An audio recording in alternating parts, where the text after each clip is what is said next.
All right, everybody, welcome back to another video here on Financial Friends. Today we're discussing Jerome Powell, the Federal Reserve, Kroger Albertsons, and Sam Bankman-Fried. Before we dive into the video, hit that like button down below. It's free and will not get rug pulled like Sam Bankman-Fried and FTX. Thank you very much. Let's dive right into the stories.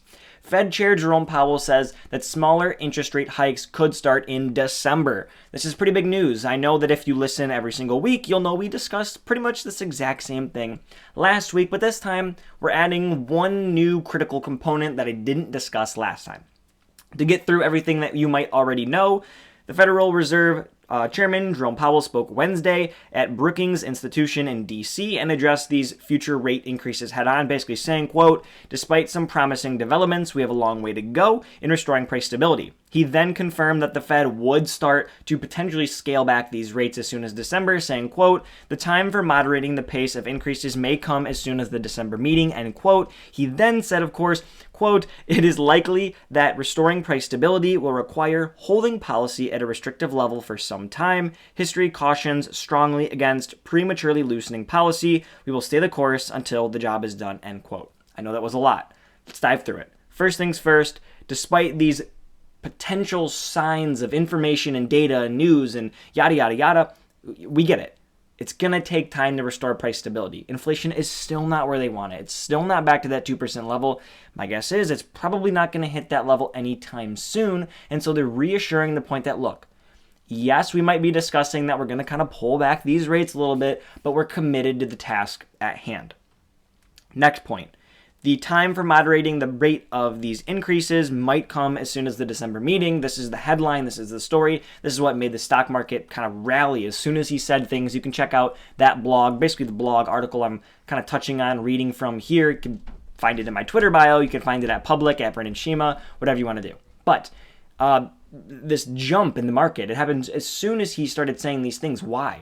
Well, one, because people found out information about what was going on. They knew, or they confirmed what they thought they knew.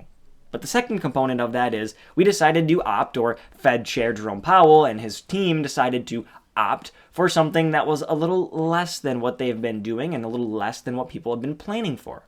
A 0.75% increase is probably what everybody expected. It's what's happened the last 3 to 4 times. But this 0.5% increase means, okay, we're tapering back about 0.25%. We understand that the lagging effects of what we've been doing are going to come into play a little bit later on down the road, and we don't want to throw the entire economy into a recession.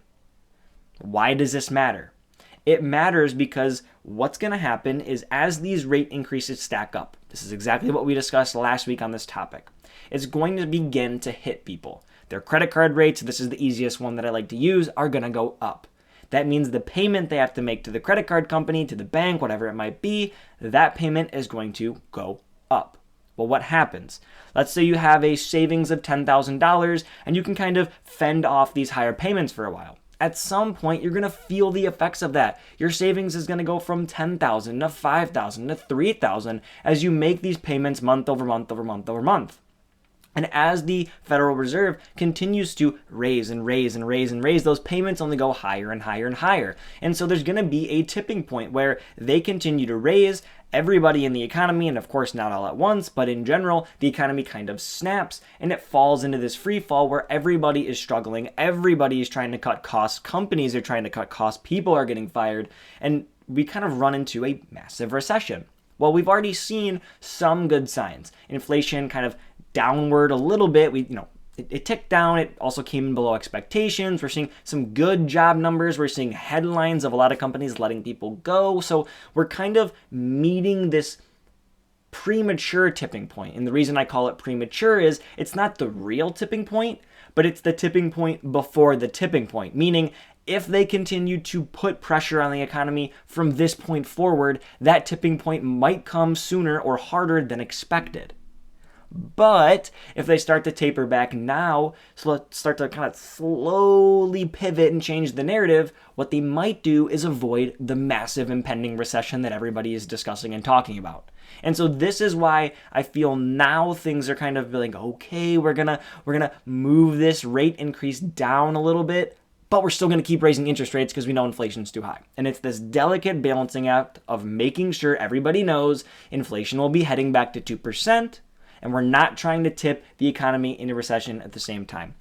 Very, very delicate. And this holding period, we don't want to start to decrease rates sooner than expected. We're going to stay the course until the job is completely done. That's this narrative of, look, we understand that we're going to get to a mark where we feel that everything is restrictive. It's, a good rate. We're going to hold it there. And when we think we need to put it back down, we're going to hold it just a little bit longer to make sure. Because prematurely loosening that in history has told us some relatively bad things. And of course, I also mentioned in the article, basically, listeners can take away the Fed seems to think that these lagging effects of rate increases have yet to be felt by the actual economy, and the Fed is backing off slightly while they still can. And this backing off does not mean backing down. This has been made extremely, extremely clear, and markets rallied on the news. Next story here, Kroger and Albertsons CEOs defend the grocery tie-up. Essentially, Kroger announced a merger with them and Albertsons for $24.6 billion. Kroger will be swallowing up Albertsons, and the public didn't really love the idea of this. Now, it comes at a relatively bad time. Again, inflation is high, food prices are going up, and on Tuesday, the two grocery giants announced their intentions behind that merger. Obviously, these are two corporations. Their goal is to make profits. Kroger and Albertsons both agreed that the merger will allow the more sizable company, once the two come together, to lower prices, improve the customer experience, and then stay competitive at a time when online shopping is forcing companies to kind of reinvent themselves. These are the three crucial components. Now, the CEO for Albertsons said, quote, "The marketplace for groceries over the past decade has completely transformed, making the competition for consumers fierce. The best way to compete with mega stores like Walmart and highly capitalized online companies like Amazon will be through a merger with Kroger." Of course, on sight of saying this is going to spark some controversy. Union workers, politicians, other grocery store CEOs have all came out and essentially said, look, we get it. You're trying to raise prices. They argue that the deal is nothing but a ploy to do that, to raise prices, and of course, as I mentioned, improve profits. They state that by reducing competition, these parties claim that by reducing the competition, Kroger will be able to then kind of increase already high food prices because they have more of the market share. And to that I say, yeah, that's exactly what they want to happen. They want to increase market share so they can increase profits. But the one key component of that is, do they want to raise prices? Because by nature, getting larger, you have more scale, you drive efficiencies because you have more scale, that is going to reduce the overall costs for Kroger. The cost of acquiring apples, bananas, when you can order at larger scale, be more efficient. You can produce more profits. You can cut down on your costs. But that doesn't mean you have to raise prices. It's really going to be up to the business leaders, the CEO, the CFO, the CMO, all of these, big heads at these two companies, or at least at Kroger if they do merge, to decide what to do with that extra margin. They could pass that savings on to the consumer, or they can continue to raise prices because now they have a little bit more leeway to see a little bit less demand and can continue to raise those prices and keep margins large. Now, Kroger, Albertsons, grocery stores as a whole don't really run on big margins. It's probably part of the reason Kroger wants to do this deal, Albertsons as well. When your margins are 3% at max and 1% at the low, sometimes 0.8, 0.5% overall, that means they're doing like billions and billions of dollars every single quarter, and they're coming out with millions of dollars every single quarter. I believe net income for this quarter came in at like 340 something million, and they did 34 billion or something like that in revenue. So that's like a 1% margin on 30 something billion dollars. Of course, they're going to want to increase those profits. They're not charging exorbitantly high amounts. However, they are keeping pace with the rest of the world, and that means prices are going higher. And for that exact reason, I see why people don't want this to go through. They don't want Kroger to have more market share, meaning they can continue to charge increased prices because they have dominance, they have efficiencies, and not get any of that savings passed back to the consumers at a time when they could really, really use it. I see both sides of the coin here. In my heart of hearts, I would love to see this go through. I'm kind of a fan of larger companies with big efficiencies. However, as a consumer, if those prices are going to go up, I don't want to see it. And as an observer, I don't believe it will go through. I think that there'll be something in something somewhere, and a person's going to find it, and they're going to let it be known that this cannot, should not, or will not happen. That's just my personal belief. As I mentioned, I do want to see it go through. The argument that Kroger and Albertsons has is a really, really strong one, considering they go up against a lot of competition. I mean, there's Publix in Florida, which is a relatively sizable grocery store. Aldi is emerging. Walmart's always been there. Target is continuing to build out their grocery lineup. Costco exists. Sam's Club, which is a part of Walmart, exists. Amazon exists. They have a lot of competition. Them merging, I don't think is going to reduce competition more than it really already is in a ton of other industries. But it will be yet to seen, and of course, it will be covered here on This Week in Finance. And the last story, I call him the man, the myth, the legend. At this point, he just can't seem to get out of the limelight. Mr. Sam Bankman-Fried did his first interview, or large-scale interview, I should say, and things got interesting. FTX, Alameda Research, both Sam Bankman-Fried's companies, and the man, the myth, the legend himself, Sam Bankman-Fried, have literally not been able to get out of the limelight since all of the news broke early November. He did his first interview, as previously mentioned, with Andrew Sorkin from CNBC, and did this at the New York Times Deal Book Summit. Sorkin continued to press Sam Bankman-Fried on numerous issues, but of course the largest issue of them all, the commingling of customer funds. This really seemed to be the center of the discussion, and the former CEO, Sam Bankman-Fried, repeatedly apologized throughout the interview for everything that has transpired, and he also said he never intended to commit fraud or use customer funds to make leveraged bets with Alameda, which was exactly what was going on.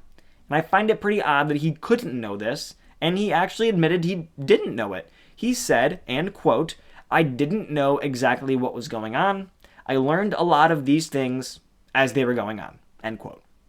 There were some other topics discussed that I'm not really going to dive into here, such as his political donations and his push for the regulation of the cryptocurrency space. Now, I want to make some thoughts here, some opinions here. The way that things went down, there's a couple of options. There's a couple of things that could have been happening. We're going to run through them really quickly. These are all, again, personal opinion. Number one, the government, everybody else, Gary Gensler, they're tied in somehow. They're supporting this, they're allowing this to go on, they're watching from a distance, and someone is benefiting from it somewhere. That's option number one. Option number two is Sam Bankman-Fried was acting alone, but was able to use his knowledge of where people were in powerful positions, just kind of navigate the space, and he was trying to commit some form of fraud the entire time, and was essentially using his poor management of his company to hide the fact that he was ever doing it, just in case something like this were to happen. And option number three, he was genuinely trying to run a profitable and good business, was trying to be fair, and is just so bad at managing businesses, companies, and people that he actually and genuinely had literally no clue what was happening at any point and ran everybody's money into the ground. Those are the three options. Conspiracy theory with politicians and the government involved. Basically, Sam Bankman-Fried trying to be a con artist and just being really bad at managing business to hide it. Or number three, really bad at business. Which of the three do I think it is? I don't know. Honestly, I think all three could be happening at the exact same time, if I'm being honest. I don't know. I don't know how anyone's going to prove this. If powerful people in high up places were working with him, I don't know how the truth is ever going to come out. If he was really that bad at managing the business, he's going to take the fall for it, I think. I don't think that you can willingly sign documents and papers and go to Congress and donate money and do all of these things and genuinely be that bad at business without having to take the fall for losing billions and billions of people's dollars. And if he was trying to commit fraud and they're able to find that out, which at this point it's pretty blatantly obvious that very fraudulent things happened. Now, whether he did those on purpose or not, if he was doing them, he's caught red-handed. So, I want you to tell me what you think about this entire situation down below. Of my three things, which do you think it is? Or throw in a fourth. Throw in your opinion as well. I'd love to hear it. Let me know also, Do you think the Kroger and Albertsons deal will go through? And lastly, what about the Federal Reserve and interest rate hikes? Do you think that they're going to raise 0.5, or are they going to rug pull us and go up to 0.75 or miraculously drop down to 0.25? Let me know all of that down below in the comments. I do appreciate your viewership. Thank you very much for spending some time with me on this Sunday or whatever day of the week you watched it. Hope you have an amazing day. Don't forget to hit subscribe, and I will see you all in the next one. Take care.